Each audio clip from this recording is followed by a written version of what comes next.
जय श्री हरि विष्णु। आपका दिन शुभ हो। आज हम आपको सुनाएंगे माघ मास का महात्म्य 15वां अध्याय। शुरू करते हैं। दत्तात्रेय जी कहने लगे कि हे राजन, प्रजापति ने पापों के नाश के लिए प्रयाग तीर्थ की रचना की। सफ़ेद गंगा जी और काली यमुना जी के जल की धारा में स्नान का महात्म्य भली प्रकार सुनो। जो इस संगम में माघ मास में स्नान करता है वह गर्भ योनि में नहीं आता। भगवान विष्णु की दुर्गम माया माघ में प्रयाग तीर्थ पर सब नष्ट कर देती है। माघ मास में प्रयाग में स्नान करने से मनुष्य अच्छे भोगों को भोग कर ब्रह्म को प्राप्त होता है।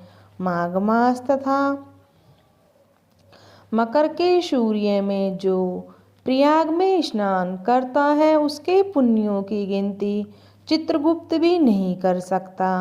100 वर्ष तक निराहार रहकर जो पुण्य प्राप्त होता है वही फल माघ मास में 3 दिन प्रयाग में स्नान करने से होता है। जो फल 100 वर्षों तक योगा अभ्यास करने से मिलता है।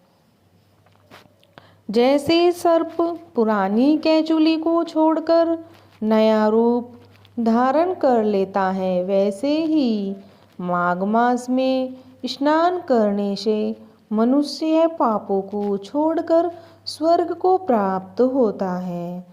परंतु गंगा यमुना संगम में स्नान करने से हजारों गुना फल प्राप्त मिलता है।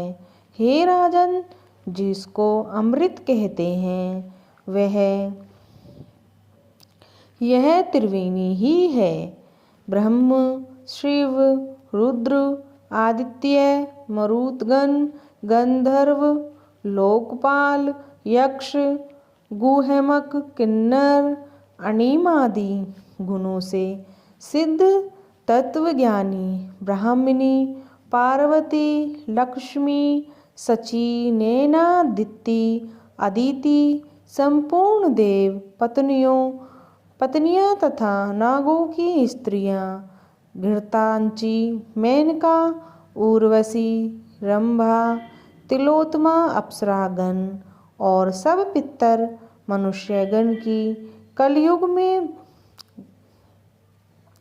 कलयुग में गुप्त और सतयुग आदि में प्रत्यक्ष सब देवता माघ मास में स्नान करने के लिए आते हैं। इन दिनों में माघ मास में प्रयाग में स्नान करने से जो फल मिलता है वह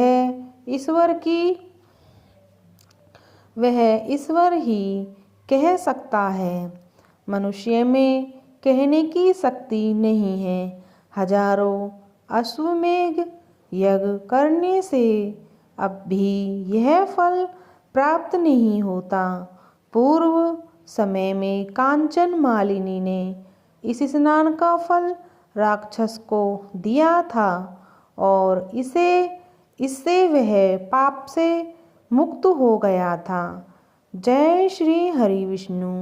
आज का अध्याय यहीं पर समाप्त।